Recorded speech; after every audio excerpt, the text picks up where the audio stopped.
행복한 정식기도 시간입니다. 딱 5분이지만 5분이 저와 여러분의 인생에 큰 전환점이 됐으면 좋겠고, 그렇지 못할지라도 내 인생에 뭔가 한 발자국 옮기는 삶이요, 내가 한 가지 변화되는 삶으로 될 수 있다면 우리는 정말 머지않아 하나님의 형상을 이루게 될 것이고, 하나님의 뜻이 무엇인지 또 하나님과 동행하는 그런 날이 번뜩이 올 것입니다. 이번 주 제목은 거듭난 자들이 누릴 산소망입니다. 우리는 거듭났습니다. 거듭나기 이전에는 내가 내 인생의 주인이 됐고 나를 위해 살아왔습니다. 그러나 거듭나고 내가 하나님을 만나고 예수 그리스도가 내 인생의 주인으로 딱 모시게 될 때, 이제는 그만 바라보고 그만 위해 살고 그분의 영광만을 위해서 살아갈 때, 우리가 내가 이전에 누린 보는 것보다 상상할 수 없는 엄청난 축복을 누리게 될 것입니다. 자, 그래서 먼저 베드로전서 3장 우리 8절로 9절까지 보겠습니다. 마지막으로 말하노니 너희가 다 마음을 같이하여 동정하며 형제를 사랑하며 불쌍히 여기며 겸손하며 악을 악으로 욕을 욕으로 갚지 말고 도리어 복을 빌라. 이를 위하여 너희가 부르심을 받았으니 이는 복을 이어받게 하려 하심이라. 아멘. 우리가 하나님의 은혜, 하나님의 축복을 받아 누리는 사람이 되어야 되고, 그 세상에 빛이 되고 소금이 되어야 되겠죠. 그러기 위해서 우리가 거듭난 사람이 산소망을 누리게 먼저 할 것이 보좌의 능력을 체험하라. 보좌라고 하는 말은 옛날로 말하면 왕의 앉은 자리, 왕의 권세를 얘기하고, 요즘으로 말하면 대통령의 권세를 얘기하는 겁니다. 우리가 육신의 대통령도 우리가 대면하기 어렵잖아요. 누가 어떻게 소통합니까? 거의 불가능합니다. 그게 예전에 청와대에 있다가 이제는 용산으로 옮겼는데도 사실은 그렇게 우리 뜻대로 쉽게 되는 건 아니죠. 대통령이 우리 가까이 왔는지 모르지만 우리가 대통령 가까이 가기는 어렵지 않습니까? 그런데 하나님은 우리가 하나님의 자녀인 것을 알고 보좌의 능력을 체험하게, 보좌에까지 우리를 나갈 수 있도록 거기까지 우리를 허락하신 거죠. 얼마나 감사합니까? 언제부터 주었냐? 창세기 12장 1절로 3절 처음부터 주셨다. 처음부터 아브라함을 불러가지고 우리에게 보좌의 권세를 주셨어요.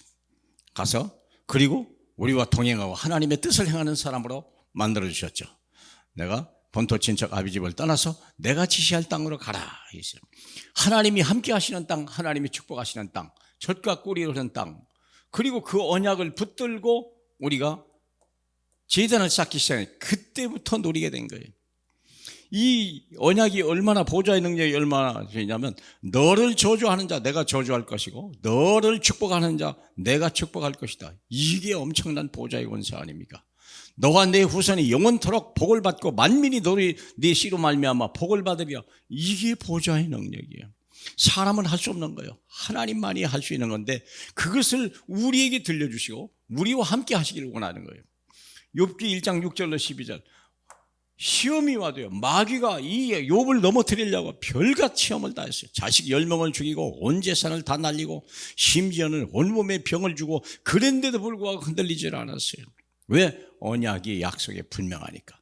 지나가는 거예요. 이게 다 지나가는, 잠시 잠깐 후에는 이 모든 것이 다시 온다는 걸 알았기 때문에 마귀에게 절대 흔들리지 않고 하나님의 말씀에 의해서 따라 움직이는 사람. 다니엘서 6장 1절로 10절에 보니까 다니엘은요, 자기가 한 달 후에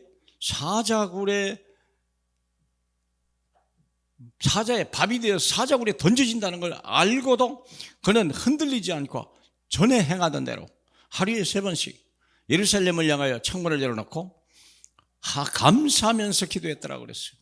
얼마나 확실하면 보좌의 능력을 이미 체험한 거예요. 그는 다니엘서 2장에도 보니까 큰 신상이 오직 예수 그리스도 하나, 뜬 돌 하나가 온 세상을 부수고 뜬 돌 하나가 온 세상에 가득한 걸 이미 봤거든요. 뜬 돌이 누굽니까? 하나님의 아들 예수 그리스도, 그죠?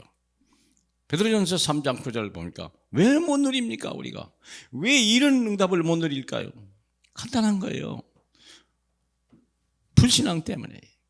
불신앙하거든요. 내가 나를 위하여, 내가 나를 지켜야 된다고 생각하고, 나를 대적하는 자 내가 원수 갚아야 되고, 나를 축복하는 자 내가 은혜를 갚아야 되고, 뭐 얼른 보면 옳은 말 같은데 전혀 틀린 거예요.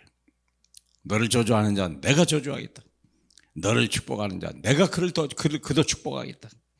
사랑하는 여러분, 우리가 뭘 생각하는지 다시 한번 생각하면요, 신앙생활은 오히려 더 쉽다.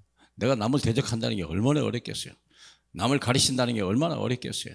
근데요, 그냥 따라가면 돼요. 본이 되면 돼요. 그렇지 않습니까? 그래서 하나님이 우리에게 복 주시는 날 되기를 주님의 이름으로 축복합니다. 하나님 아버지 감사합니다.